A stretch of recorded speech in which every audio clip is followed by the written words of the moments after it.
What would you do if you saw a man stranded on the side of a deserted road in the dead of night? Would you stop? Amelia Hayes did. Greasy-handed and kind-hearted, she offered her skills as a mechanic to a stranger in a bespoke suit, a man whose expensive car had a problem she'd never seen before. She fixed it and refused his money, unaware of the contract she had just signed in blood. She thought she was helping a stranded motorist. She had no idea she had just saved the life of Alexander Volkov, the most ruthless and powerful mafia boss in the city, and he never lets a debt go unpaid. The scent of stale coffee and axle grease was the only perfume Amelia Hayes ever wore. It clung to her clothes, her hair, and the deep-set lines of her palms that no amount of industrial soap could ever scrub clean. At 26, she was the sole proprietor of Hayes Auto, a 3-bay garage wedged between a defunct textile mill and a condemned diner. It was her father's legacy, and it was bleeding money. The final demand notice from the bank felt like a block of ice in her stomach. 30 days. 30 days to come up with 6 figures, or the steel roll-up doors would come down for good. It was just after 2 a.m. on a Tuesday, and the rain was lashing against the windshield of her beat-up 1990s pickup. She was tired. The kind of tired that settles deep in the bones, a weariness not just from a 16-hour workday, but from months of failed loans and mounting, threatening letters from creditors. She took the long way home, through the old industrial sector, a desolate landscape of rust and shadows. That's when she saw it. A car. Not just any car, but a machine. It was a long, obsidian black Bentley, looking utterly alien against the backdrop of urban decay. It was stopped, hazards flashing feebly against the torrential rain. Standing beside it, illuminated in the weak pulse of the lights, was a man. He was tall, wearing a suit that probably cost more than her garage was worth, and he was staring at the front of his car with a look of controlled fury. Every instinct screamed at Amelia to keep driving. A man like that, in a place like this, at this hour? It was a cocktail for trouble.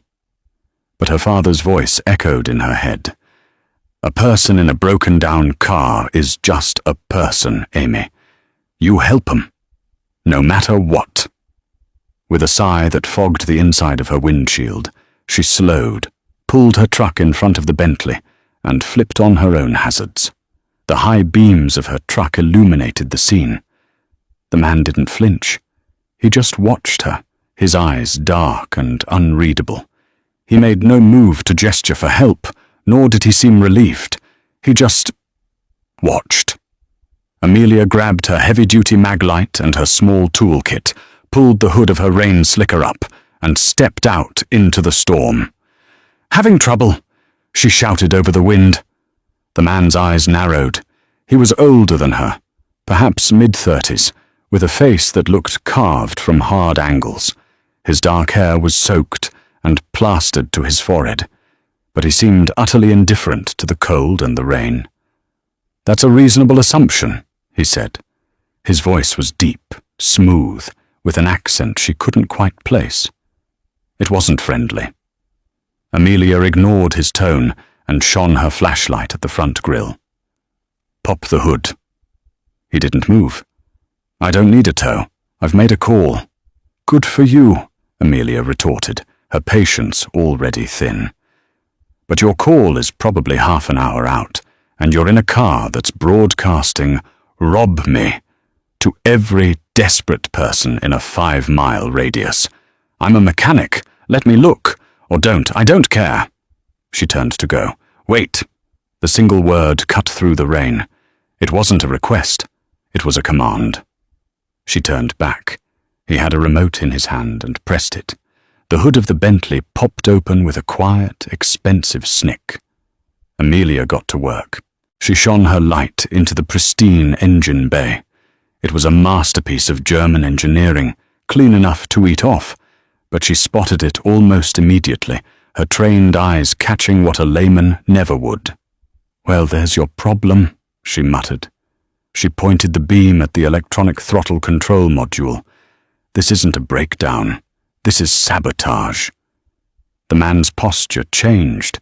He went from irritated stillness to absolute, lethal focus. "What do you mean?" "I mean," she said, leaning in, "your main wiring harness has been compromised." She pointed to a spot where the wires were cleanly sliced, but in a way that would take an expert to find. "And your backup line is fried. Someone knew exactly what they were doing. They didn't want this car to just stop. They wanted it dead. Right here." She looked up at him. "You must have really ticked someone off." His eyes were like polished obsidian. He gave a small, humorless smile. "I have a talent for it." Amelia sighed. "Okay, this is a $5,000 repair at a dealership. It's not something I can fix on the side of the road." "I see." His tone was flat. He was already reaching into his suit jacket. "But," Amelia interrupted, "I can bypass it." She set her toolkit on the wet pavement. "It'll be ugly. It'll void your warranty, and you'll have every warning light on your dash screaming at you. But it'll get you home." For the next 20 minutes, she worked in silence. She was a blur of precise, confident motion, her greasy fingers deftly splicing wires, bypassing the fried module, and wrapping the connections in high-grade electrical tape from her kit. The man just watched her. He didn't offer to help. He didn't speak. He just stood there, getting soaked, his gaze fixed on her hands, as if she were defusing a bomb. Finally, she wiped her hands on an already filthy rag from her back pocket. "Okay, try it." He got into the driver's seat. The car, which had been utterly silent, roared to life with a deep, throaty vroom. As she predicted, the dashboard lit up like a Christmas tree. He got out of the car, his expression unreadable. He walked over to her, pulling out a thick, monogrammed leather wallet. He began to pull out bills. Large ones. Amelia held up a hand. "Don't!" He paused. "I pay for services rendered." "I didn't do it for money," she said, packing up her tools. "My dad always said, you help people who are stranded. That's it. No charge." "I'm not people," he said, his voice dropping. "And this wasn't a service. You're a professional. You deserve payment." "And I'm declining it," Amelia said, her temper flaring. She was tired of rich people thinking a handful of cash could solve anything. "Just get home safe, and maybe find a new route." She slammed her truck's toolbox shut and headed for her door. "Ms. Hayes." She froze. Her hand was on the door handle. She hadn't told him her name. She looked back, and her eyes darted to the side of her truck. The Hayes Auto logo was there, faded but readable, along with the phone number. He was holding out a business card. It was thick, heavy cardstock, pure black with embossed silver lettering. It said, "A.V. Enterprises, Alexander Volkov." There was no title, no address, just a phone number. "I don't need a card," she said. "Take it," he insisted. He wasn't asking. He stepped forward, and before she could protest, he gently but firmly pushed the card into the chest pocket of her greasy overalls. His fingers brushed the fabric, and a strange jolt, like static, passed between them. "I repay my debts," Alexander Volkov said. His eyes held hers. "Always." Amelia just stared at him, unnerved. "It's not a debt, it's a courtesy. Have a good night." She got in her truck, started the engine, and pulled away, her heart hammering for a reason she couldn't explain. She watched him in her rearview mirror, a tall, dark silhouette against the powerful headlights of his resurrected car. She drove home, tossed the card on her cluttered kitchen counter, and fell into bed, dismissing the encounter as just another weird night in a weird city. She had no idea that she hadn't just fixed a car. She had interrupted an assassination, and Alexander Volkov, the man the underworld called the Ghost, now owed her his life. 3 days later, Amelia was knee-deep in the engine of a rusted-out minivan when a man in a crisp suit walked into her garage. He wasn't a customer. He smelled like new money and expensive cologne. "Amelia Hayes?" he asked, looking around the grimy office with poorly concealed disdain. "That's me," she grunted, not looking up. "If you're here about the First National loan, I'm working on it. Your boss will get his money." "I'm not from the bank, Ms. Hayes. I'm Mr. Peterson from Sterling Properties. The bank no longer holds your note." Amelia finally stood up, wiping her hands on a rag. "What? Who bought it? I'm not selling." Mr. Peterson smiled, a thin, reptilian expression. "It's not a negotiation. The new owner of your debt is an associate of mine. He has, however, instructed me to deliver this." He slid a manila envelope onto the counter. Amelia opened it. Inside was a single document. She read it, her eyes widening. She read it again, and a third time. It was a paid-in-full notice. The entire 6-figure loan, including interest and penalties, had been settled. I don't understand," she stammered. "Who did this? Why?" "My associate believes in community investment," Peterson said smoothly. "The property is yours, free and clear. He wishes you well." Amelia's blood ran cold. This wasn't a gift. It was a chain. "Who is he? I can't accept this." "You already have," Peterson said. "The debt is settled. There's nothing to accept." He turned and walked out, leaving Amelia staring at a piece of paper that represented both her salvation and her damnation. She ran to her counter, frantically digging through the pile of receipts and junk mail. She found it. The black card. AV Enterprises. Her hands were shaking as she dialed the number. It rang once. "Yes." The same deep, smooth voice from the roadside. "This is Amelia Hayes," she said, her voice unsteady. You paid off my garage." There was a pause. "As I said, Ms. Hayes, I repay my debts." "This isn't a repayment. This is a fortune. I won't accept this. I'll pay you back. I'll set up a plan. No," he said, cutting her off. His voice was calm, final. "You will not. The matter is closed. It was a business transaction." "What business? What do you want from me?" she demanded, panic rising in her throat. "I wanted to settle a debt. I have done so. Goodbye, Amelia." The line went dead. Amelia felt like she was going to be sick. This wasn't real. People didn't just pay off other people's crippling debt. Not unless they wanted something in return. Something more than money. But the next week, things got stranger. The loan shark who had been sending threatening letters about her father's old business debts, a separate, more dangerous problem, suddenly went silent. A man named Ricky, who had twice come by to remind her of her obligation, didn't show up. When she cautiously called the number she had, it was disconnected. Then, a massive shipment of high-end diagnostic tools she had ordered months ago and cancelled because she couldn't afford the down payment arrived on a flatbed truck. The invoice was stamped, paid. Amelia was living in a state of terrified confusion. She was no longer drowning in debt, but she felt like she was in deeper water than ever. She went to work. She fixed cars, but she was constantly looking over her shoulder. Every customer was a potential threat.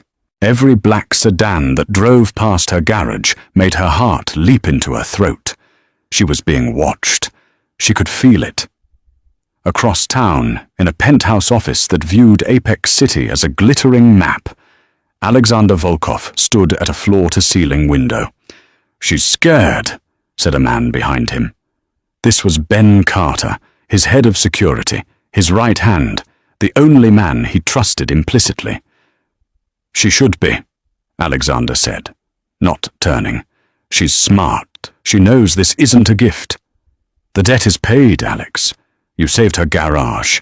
You're square." "Square?" Alexander turned. His eyes were cold. "She saved my life. Thorne's men had me bracketed. They knew my route. They knew the car's weaknesses. It was a perfect trap. That tow truck she mentioned? That was the hit team. They were 10 minutes out. If she hadn't stopped, if she hadn't been able to do the impossible and bypass that system, I'd be a body in a ditch." "So you paid her. Generously."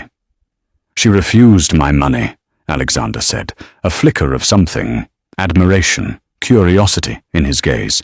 "She has integrity. It's a rare commodity. And now she's a loose end." "A loose end?" Ben looked confused. "She's a mechanic. She doesn't know anything." "She knows my face," Alexander corrected him. "She knows I was vulnerable, and Marcus Thorne knows his hit failed. He's going to wonder why. He's going to backtrack. He's going to find out who was on that road. And when he finds her—" Ben's expression hardened. "You think he'll go after her?" "I know he will. He'll use her to get to me, or he'll silence her permanently. Either way, she's in my world now, whether she likes it or not." "So what's the play?" Ben asked. "We can't just leave her out there as bait."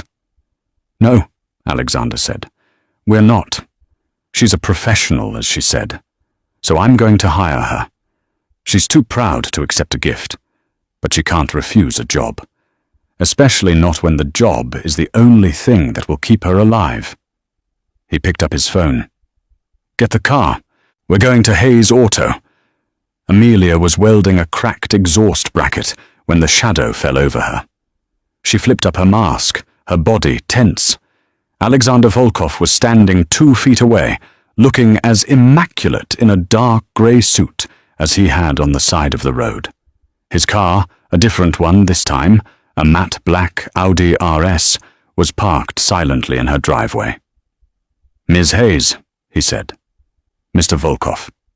She set the welding torch down, her heart thumping a heavy, fearful rhythm. "I told you, I'm going to pay you back." "We've already discussed that," he said, dismissing her words with a wave of his hand. "I'm not here about the loan. I'm here with a job offer." Amelia laughed, a short, harsh sound. "A job offer? Look around. I have a job." "You have a dying business I resurrected," he stated bluntly. "I'm offering you a career. I have a fleet of vehicles, high-end, custom, and sensitive. They require a mechanic with a unique skill set. Someone who can fix complex electrical problems on the fly. Someone who can be discreet. Someone who knows how to bypass a fried throttle module," Amelia finished, her eyes narrowing. "Precisely." "I'm not interested," she said flatly. "I don't work for whatever it is you do." "What I do," Alexander said, "is run AV Enterprises. We have holdings in shipping, real estate, and private security. My vehicles are targeted by competitors. I need a mechanic I can trust. Someone who isn't already on another's payroll. Someone who owes me." The last 2 words hung in the air, heavy and sharp. "I thought you said the debt was paid," she whispered.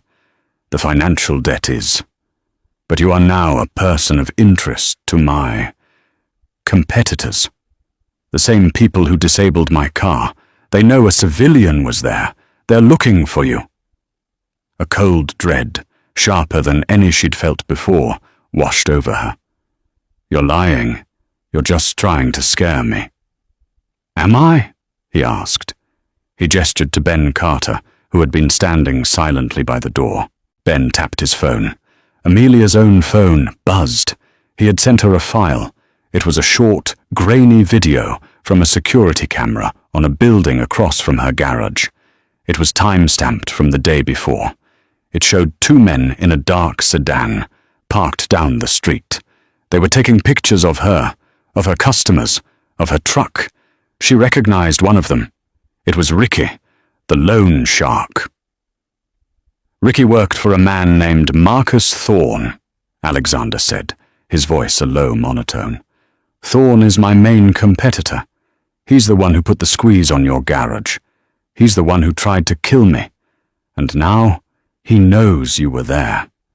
He thinks you work for me. Amelia felt her knees buckle.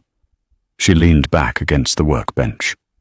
You have two choices, Alexander continued. You can stay here, pretend this isn't happening, and wait for Thorne to send men who aren't just taking pictures. Or you can come work for me. I'll pay you 5 times what you make here. I'll give you resources you've only dreamed of.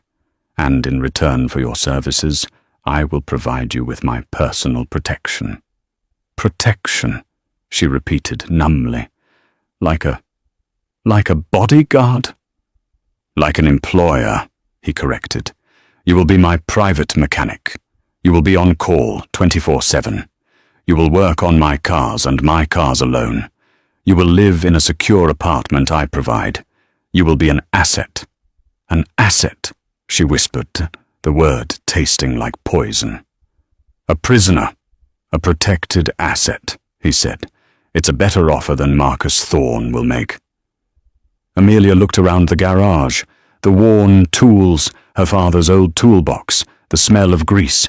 It was her whole life, and it was now a target. Do I have a choice? She asked.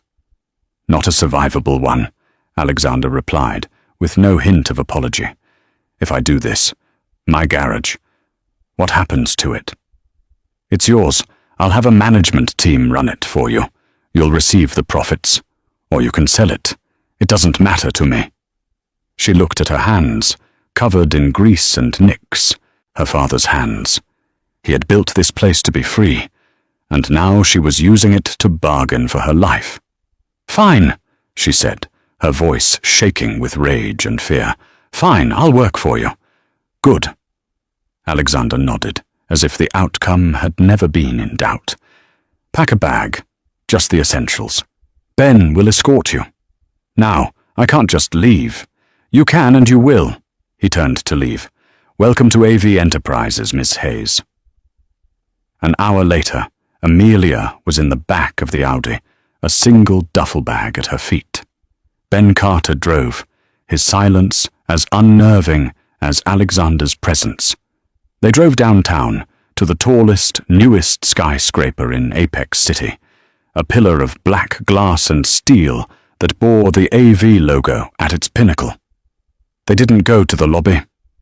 Ben drove them into a private, subterranean parking structure. The elevator required his fingerprint and a code. It descended. When the doors opened, Amelia's jaw dropped. This wasn't a garage. It was a bunker, a high-tech lair. It was a cavernous, brilliantly lit space filled with at least a dozen cars, armored Mercedes, custom-built SUVs, and 2 sleek supercars. On one side, there was a state-of-the-art diagnostic bay, lifts, and a wall of tools that made her own garage look like a relic. This, Alexander said, stepping out of the elevator, is your new workshop. Amelia walked forward, stunned. She ran a hand over the cool metal of a fully equipped fabrication station. But then, she saw the other side of the room. There was a weapons locker. There were tactical vests hanging on hooks. And in one of the bays, a black Cadillac Escalade was being worked on by 2 men in quiet, professional overalls. The side panel was off, and she could see the thick, layered weave of Kevlar and ceramic plating. They were welding a panel that had been damaged. It looked like bullet holes. You're not in real estate, she whispered, turning to him. The full, crushing weight of her situation finally hit her. This wasn't a competitor. This was a war. I told you, he said. I have holdings in private security. This isn't security. This is the mafia, she breathed, the word feeling foreign and absurd. Alexander Volkov didn't laugh. He didn't deny it. He just regarded her with those same cold, assessing eyes. Some call us that. I prefer to think of myself as a stabilizer of volatile markets. I am the man who owns the shadows in this city, Miss Hayes. The police, the mayor, the judges, they manage the daylight. I manage everything else. Amelia backed away, shaking her head. No, I can't. I'm a mechanic. I fix cars. And you will continue to fix cars, he said, taking a step toward her. He was close now, and she could smell the faint, clean scent of expensive soap and wool. You'll fix my cars, the ones that keep my men alive, the ones that allow me to move through this city. You're not just a mechanic anymore, Amelia. He stopped, just a foot from her. You're my mechanic. You're the one who saved the ghost. And now, you belong to me. Amelia's new home was a cage, but it was a magnificent one. Alexander had installed her in a penthouse apartment 3 floors below his own. It was a sprawling, sterile expanse of white marble, glass and chrome, with a breathtaking view of the city she was no longer free to walk in. She was paid a weekly salary that was more than she used to make in 3 months. She had a private elevator that took her directly to the bunker garage. She was watched, always. Ben Carter, or one of his silent, suit-clad subordinates, was her constant shadow. Her first week was a blur of disorientation. She was put to work immediately. Her job was to inspect, maintain, and upgrade Alexander's entire fleet. She found GPS trackers on 3 of the cars, which she reported. She found a weakness in the armor plating of his personal sedan, which she reinforced. She was good at it. Terrifyingly good. The work was complex and engaging, and a part of her, the mechanic part, thrived. She was working with technology she'd only read about in manuals, but the other part of her was a prisoner. Alexander himself was a paradox. He was rarely there, but his presence was constant. He would appear in the garage at all hours, silently watching her work. "You're replacing the entire wiring harness on the Land Rover," he stated one afternoon, not asking. "I am," Amelia said, not looking up. "The insulation is standard. It can be shorted with a high-voltage charge. I'm replacing it with military spec, shielded cabling. It'll be immune to an EMP. An EMP, he repeated. "Marcus Thorne," she said, her voice tight. "I read the after-action reports on that shipment ambush last year. His team used an EMP device. Your men were sitting ducks." Alexander was silent for a long moment. "You read the after-action reports?" "You left the server unlocked," she said, finally meeting his gaze. "Or you meant for me to see it. Either way, if I'm going to do this job, I'm going to do it right. I'm not just going to change your oil. I'm going to keep you alive." A flicker of respect entered his eyes. "See that you do." They fell into a strange, tense rhythm. He would find her in the garage, and they would talk. Not about his business, but about engines, about physics, about her father. "He taught me," she said one night, her hands deep in the guts of a modified engine. "He could listen to a V8 and tell you which cylinder was misfiring. He loved it. This was his whole life." "He was a good man," Alexander said. "It wasn't a question." "He was," Amelia whispered. "He died trying to save this place. He took on loans from the wrong people. From Thorne." "You knew it was Thorne?" Alexander asked, his voice sharp. "Not at first. Not until you showed me that video of Ricky. I just knew it was a predator. Someone who was bleeding my father dry. When he died, the debt became mine. Thorne has been trying to acquire that entire industrial block for a decade," Alexander said quietly. "He wants to build a new shipping depot. Your father's garage was the last holdout. He wasn't just giving him a loan. He was planning a foreclosure." Amelia's hand stilled. "So, all this time, He was the one. The man who destroyed my family. He was, Alexander confirmed. And you? You paid him off? You gave my enemy money? No, Amelia, Alexander said, his voice turning cold as steel. I didn't pay him off. I bought your debt. I am the new lien holder. Marcus Thorne didn't get a single dollar. He lost his leverage. He lost you. The implication was staggering. This wasn't a rescue. This was a hostile takeover. Alexander hadn't just saved her from Thorne. He had taken her from him. Why? She breathed. Just to get at him? At first, Alexander admitted, it was an opportunity to needle an opponent. And then he tried to kill me. And you were the one who stopped it. That made you valuable. That made you mine. Before she could process this, an alarm blared, a silent one that flashed on Ben Carter's tablet. Boss, Ben said, appearing at the garage entrance. Thorne is here. Amelia's blood froze. Here, in the building. At the gala, Alexander said, his face hardening into an impassive mask. He looked annoyed. The mayor's charity ball. I'd forgotten. He looked at Amelia, a long, calculating look. You're coming with me. What? No, I'm not. I don't go to galas. You do tonight? He was already walking to the elevator. Thorne has been sniffing around, trying to find out what I took from him. He thinks it's a thing, a weapon, a piece of information. He doesn't know it's a person. Tonight, we'll show him. Show him? You want to parade me in front of him? I'm not a trophy. Alexander stopped and turned to her. No, you're not.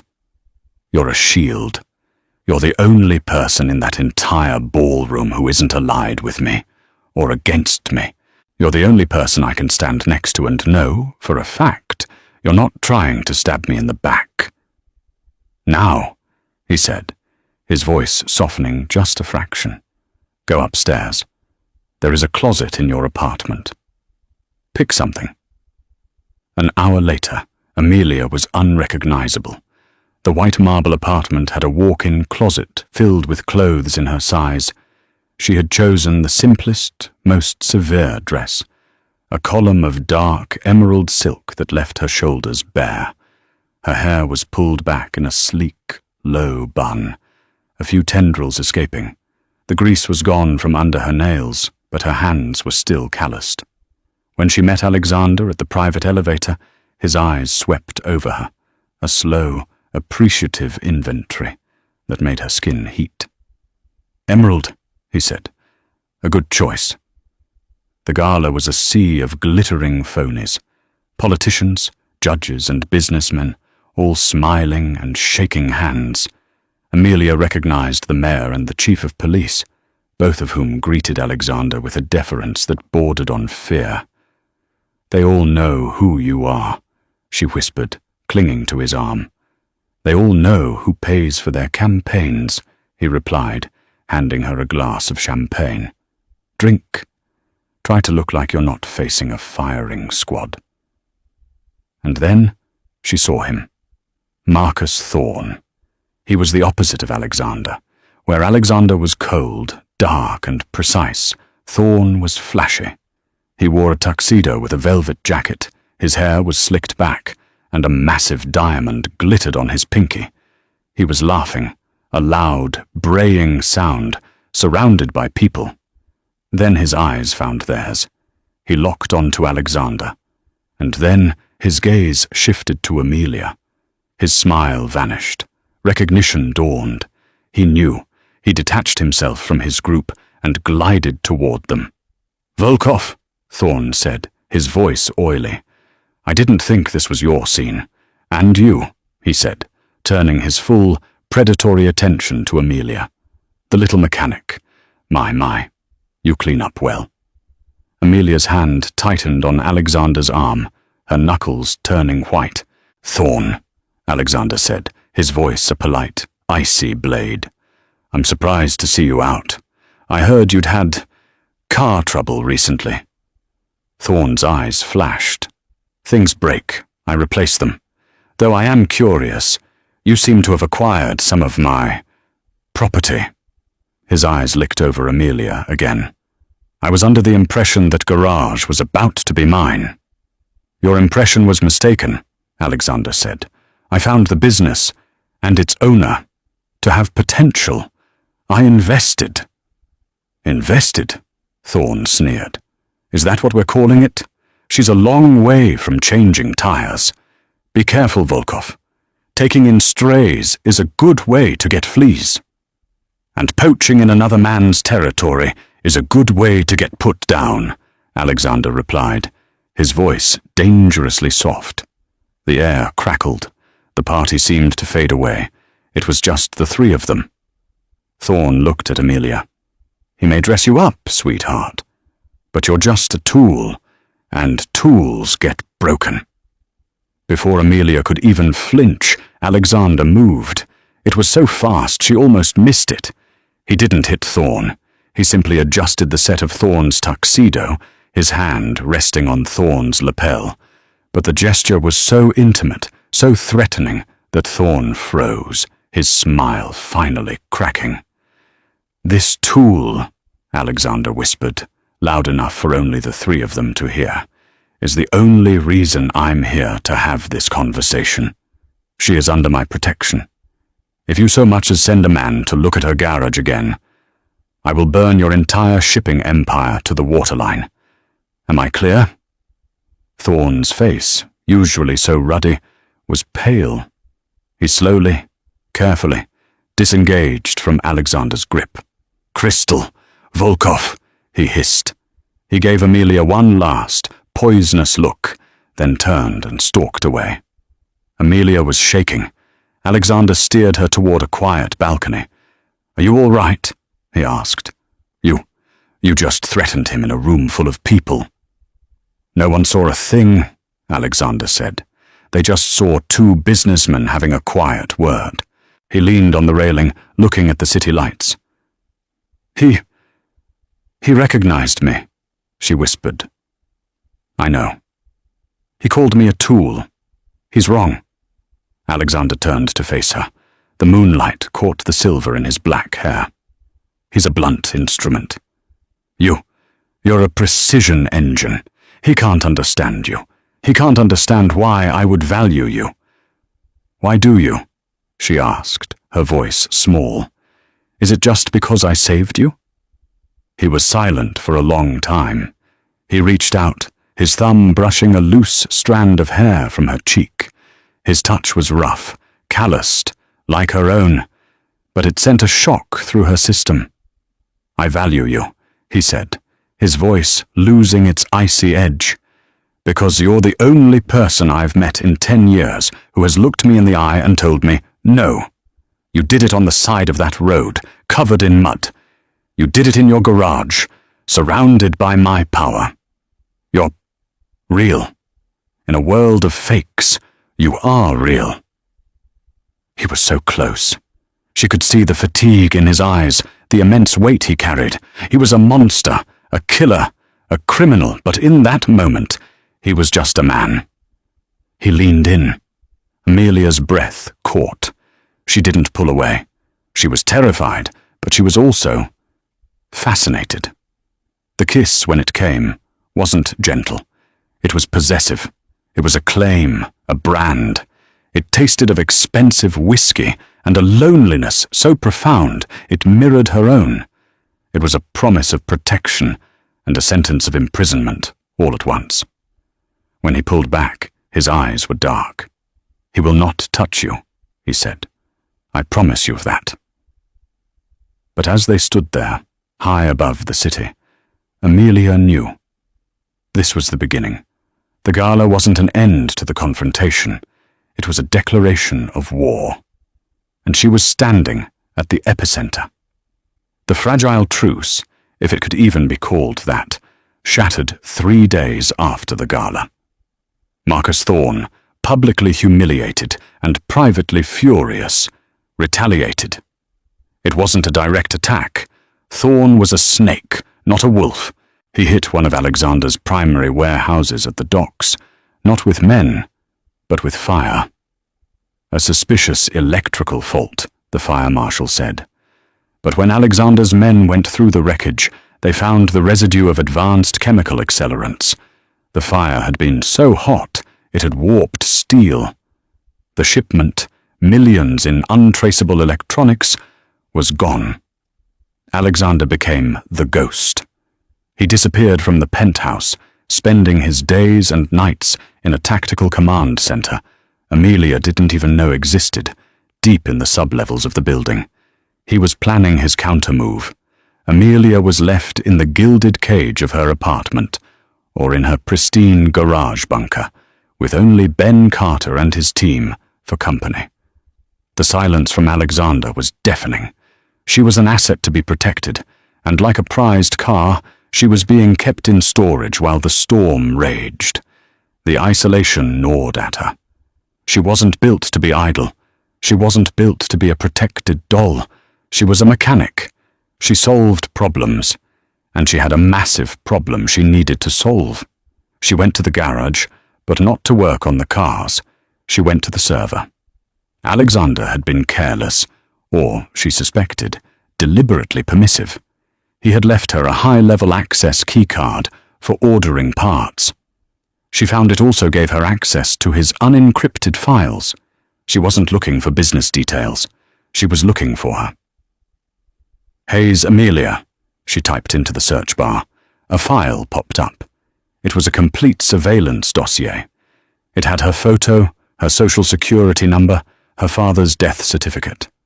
And it had the loan documents. She opened the file for her garage. She saw the original loan her father had taken.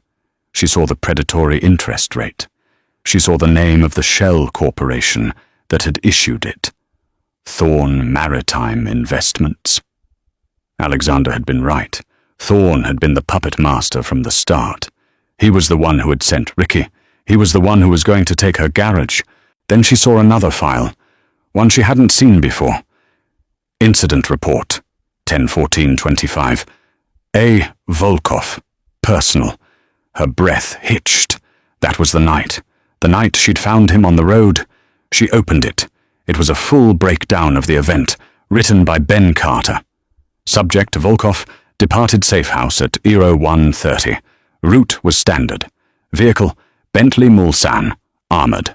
Incident, vehicle disabled at 01:55. Industrial sector, quadrant 4. Cause, deliberate expert sabotage of primary and secondary electronic throttle control. Assassination protocol. Hostile team, Belestar 4-man, call sign Wrecker, was en route. ETA 0210. Amelia's blood ran cold. Wrecker. She remembered Alexander's words. That tow truck she mentioned, that was the hit team. She read on. Civilian, Hayes Amelia. Proprietor, Hayes Auto. Arrived on scene 01:58. Motive, apparent Samaritan. Hayes identified sabotage. Bypassed security module. Vehicle operational 02:20. Hayes departed scene 02:22. Hostile Wrecker team arrived 02:25. Found scene empty. Aborted mission. Conclusion, civilian Hayes inadvertently intercepted a level 1 assassination attempt. Her skills are anomalous. She is a high-value, high-risk variable. Amelia sank into the operator's chair. It wasn't a coincidence. It wasn't a simple breakdown. It wasn't just that he was stranded. He was being hunted. He was minutes from being executed. She hadn't just helped him. She hadn't just saved him from a tow. She had saved his life. This changed everything. The power dynamic, which had felt so one-sided, so predatory, suddenly inverted. He hadn't rescued her from Thorn's debt because he was a benevolent shadow. He hadn't even done it as a power play. He had done it because he owed her. He, Alexander the Ghost. Volkov, the most powerful man in the city, was in her debt. A life for a life. The money, the apartment, the protection. It wasn't a cage. It was a desperate, controlling, mafia-style repayment. She was so deep in her thoughts, she didn't hear the elevator. "You're not supposed to be in those files." She spun around. Alexander was standing there. He looked exhausted. His suit was rumpled. There was a dark stubble on his jaw and a small, fresh cut over his right eyebrow. The war was not going well. "You knew," she whispered, her voice shaking, not with fear, but with a new, cold fury. "You knew he was trying to kill you." Alexander's eyes flickered to the screen, then back to her. He didn't deny it. "Thorn has been trying to kill me for 5 years. "No," she said, standing up. "You knew that night. You knew I wasn't just fixing a car. You knew I was saving you from a hit." He was silent. His stillness was his confession. "All this time," she yelled, her voice echoing in the concrete bunker. "You let me believe you were the predator.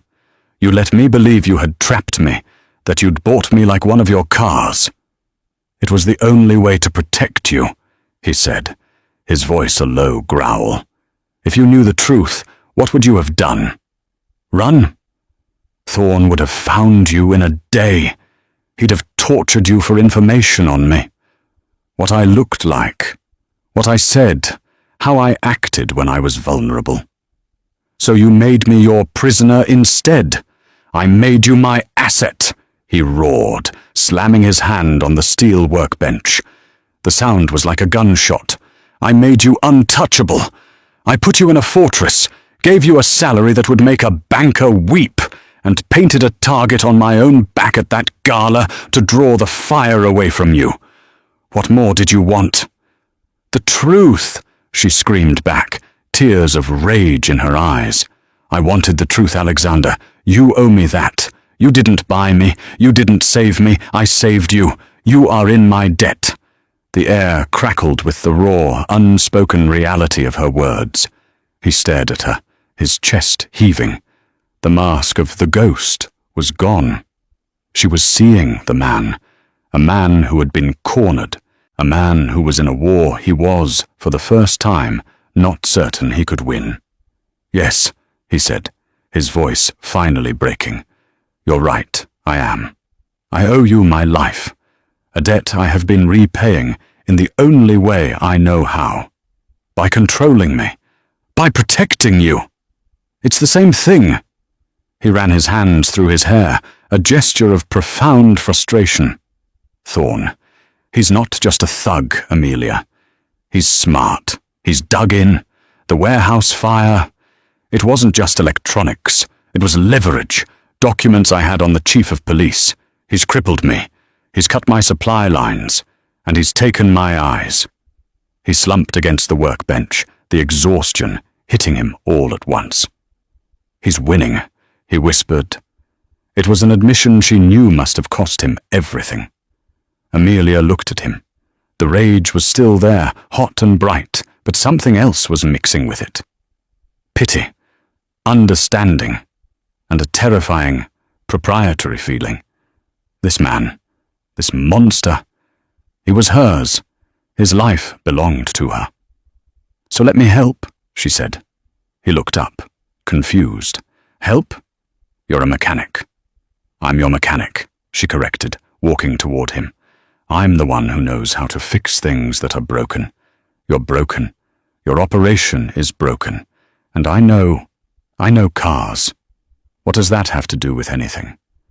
"What's the one thing Thorn values more than money?" she asked. Alexander thought for a second. He has a car, a custom-built, armored Rolls-Royce, a one-of-a-kind. He calls it the Behemoth. He's pathologically paranoid. He won't go anywhere without it." A slow, cold smile spread across Amelia's face. It was a smile that would have looked alien to her a month ago. "A car," she said. "He trusts a car. And I know cars. You've been trying to fight him in the warehouses and the banks. He's a snake." She tapped her temple. "You need to fight him where he lives. You need to take away the one thing he thinks keeps him safe." Alexander's eyes, dull with fatigue, sharpened. He was listening, really listening. "I've seen the schematics for that model," she said, pulling up a new file on the server. "Thorn had it custom armored, but the chassis is the same, and it has a flaw." She pointed to a diagram of the vehicle's onboard computer. "It's over-engineered," she said, her voice full of the old, confident grease monkey arrogance. "He thinks it's a fortress, but it's not. It's a cage. And I," she said, looking Alexander dead in the eye, "know exactly how to build the key." Amelia's workshop became a war room. "Thorn's behemoth, his armored Rolls-Royce, isn't a fortress," she declared, building a black box of wires and circuit boards. "It's a network, and I can break it." Alexander watched, astonished, as she explained her plan. "He has a meeting at the Argent Hotel. He'll use the First Street Bridge." "A kill box," Alexander realized, his tactical mind catching up to hers. "I have to be close," Amelia insisted. "In the bridge's trusses, not in a car. I need a clean shot with this." She held up her device. That night, the bridge was a steel trap. As Thorn's convoy sped across, Alexander's teams, in 2 heavy-duty trucks, executed a perfect pincer movement, ramming the escort cars and trapping the behemoth. From her perch in the cold ironwork above, Amelia pointed her antenna and pressed the button. Below, the Rolls-Royce choked. Its lights died. The engine went silent.